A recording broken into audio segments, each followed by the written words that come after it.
Well, wet night outside. What weekend? Good weekend to stay inside and watch football. I did a lot of that. I did a lot of watching the football didn't turn out so well. I think I did okay in my pool, but not in the CFL. It didn't turn out so good, Hudson. Interest in Grey Cup 100 took a serious nosedive here on the West Coast yesterday. The BC Lions failed to make it out of the West, dropping the division final 34-29 to the Calgary Stampeders at BC Place. Stamps QB Kevin Glenn outdueled Travis Lulay, throwing for more than 300 yards. This is a great group that always answered the bell, and that other team today played better than we did. And that's just the finality of it is the hardest thing to deal with because there is no more tomorrow, so it's over. More than 43,000 Lions fans were in attendance for the disappointing loss. The Stamps scored on their first possession, basically setting the stage for the rest of the game. That's McQuay McDaniel, wide open, 68 yards to the house, second play of the game. Well, Glenn threw for 3 touchdowns, while the Lions never scored an offensive touchdown until the final minute of the game. Paul McCallum kept the Lions in it, nailing all 5 of his field goal attempts, but field goals don't cut it in big games. And we took way too many. We didn't execute in the red zone and make enough plays. We didn't expect to lose, but we did. Clearly, it's disappointing. It's disappointing just from the team standpoint. We had a good regular season. The regular season is just an opportunity to set yourself up to have a chance to win a championship, and we had that opportunity, and unfortunately, we didn't make the most of it. So yeah, that's disappointing. We'll just have to regroup and come back ready to play next year. Well, the Victoria Royals will look to apply the brakes to the Saskatoon Blades' 2-game winning streak tomorrow night. Both clubs sport 500 records, but Victoria's coming off a loss Saturday night to the Regina Pats. 3 games this week for the Royals. After Saskatoon, they will host the Prince George Cougars on Friday and Saturday.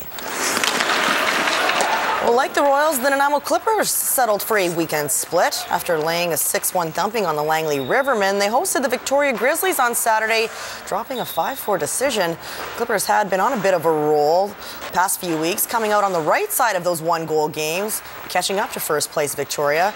Only 3 points separate the 2 teams in the standings. The players wouldn't mind the view from the top of the division, but their coach isn't placing too much weight on November rankings. No, it's huge. We got to have a good week of practice here and get ready for next weekend and look forward to both of those games against Powell River and, just crawl our way up into first place. Had a bit of a roller coaster season, but we got on a good stretch there where I think we had points in 7 of 8 or 8 of 9 or something like that, and it played well. And so I guess it's just really important to bounce back from this most recent 1-goal loss and hopefully play well this upcoming weekend. We'll worry about first place and so on later on. I'm not too worried about the standings at this point. More with the Clippers coming up during Vancouver Island Report. Undefeated in regulation, only one team has blemished Mark Van Helvoort's Cougars' perfect season, and that's these guys, the Comox Valley Glacier Kings. They beat the Cougars in overtime before, and the Cougs got even. Jake Stoltz unloads from the point and fools Denon Maximchuk. 8-2 on Stoltz's second of the season. Give the Glacier Kings credit. They came to play a full 60 and capitalized on a Cougars miscue. Mitch Ball goes coast to coast and snaps the wrister past Evan Rock. That's the last goal that ended up in the back of Rock's net. Backup Kings goalie Josh Round couldn't say the same. Credit David Marshall for jumping on that rebound. Cougars cruise to a 9-3 final. They improved to 22-0-1 on the season.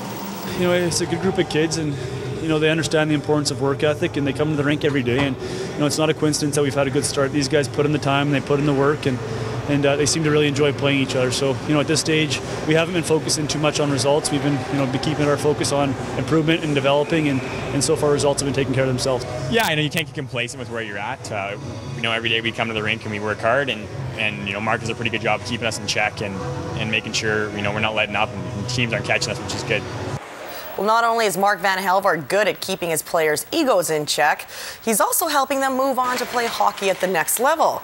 The Junior B brand doesn't have a reputation as being prime scouting ground, but there's something special happening at the Archie Browning Sports Center. Yeah, we've had a few guys for some Div 3 scholarships down in the south. Last year we moved on 5 guys out of our program to scholarships, which is tremendous at the Junior B level. And this year we feel like we've got 5 20-year-old players that'll be ready to play at the college level, next year. And out of a Junior B program to move 5 guys onto college is pretty exceptional. So again, it's nice to make sure that it's nice to win, but it's certainly nice to be able to provide these kids with some opportunities outside of our program. How about this guy, professional bodybuilder Jay Cutler hasn't found a gym that he doesn't like. Yesterday that gym was Club Phoenix in downtown Victoria. Cutler is a 4-time Mr. Olympia champion, the top title for bodybuilding in the world. He's on tour passing on what he's learned over 2 decades of lifting weights. What I'm trying to teach these guys is really what it took for me to get to where I'm at. Obviously, I've had 21 years experience in bodybuilding, weight training. So what I'm trying to teach these guys is the road to get a better body. Cutler says he's looking to win his 5th title, and he's on a 2-month tour promoting his new workout supplements. A couple lucky bodybuilders from Victoria won a contest at Popeyes and got to pump a little iron with Mr. Olympia. Which is a rare case. I usually don't have a lot of contest winners that get to train with me and actually go through a workout with me. So it's a great experience, of course, for them to be face-to-face with me and maybe ask me questions personally. It was difficult catching up to him. He was on another league, and we were just, beginners. But it was a great chance to talk to him, get some more information out, see how his life was, what he's going to be doing in the future. I learned just to keep at it, really. That's really the main thing, just to keep going. And obviously for someone like him, he's come from the bottom up, so it's great to know that I can do it too.